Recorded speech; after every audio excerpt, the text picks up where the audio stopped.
Let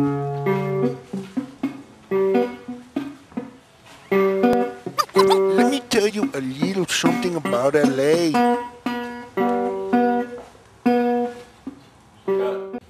Minorities had long lived in East Los Angeles since the 1700s, where they received less education, protection, and economic opportunities. Discrimination.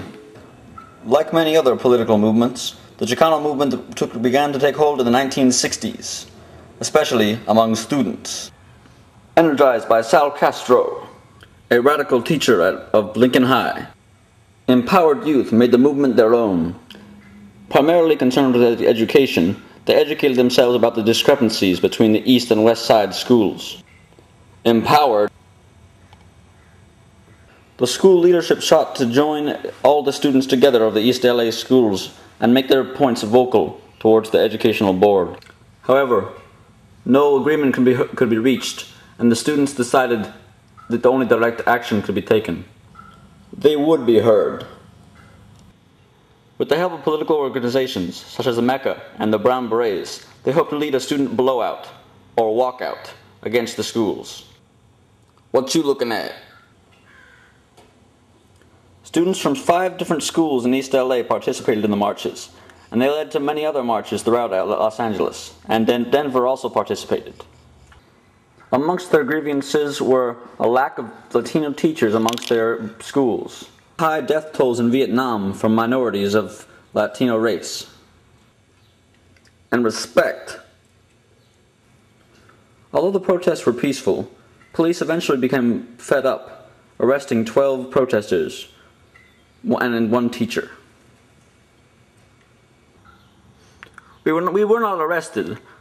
Their charges of conspiracy were false, and the march was successful in the spirits of the students.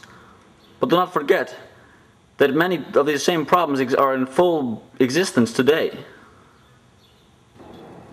Your beloved Dodger Stadium, built on the neighborhood Chavez Ravine, the people kicked out. Is this not an injustice?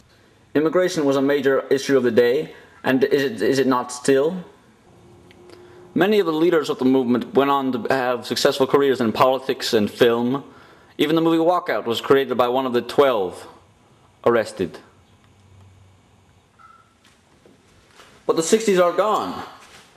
What are we to do? Our people are weak, the young people. You gotta be a strong man. If the law ain't right, you gotta do the fight. You may think that the civil rights movement is over, but would I really look better if my mouth were closed? No, no, no. You know, are our schools any better? You know, you're bathing in it right now. So what are we going to do? You're on the west side. The east side is screwed. What are you going to do? Are you going to make yourself vocal? You better make yourself vocal for the Chicano movement, for any kind of movement, for a movement. Because if you're not going to move, you're a sissy. I'm Sal Castro. So you'd better blow out.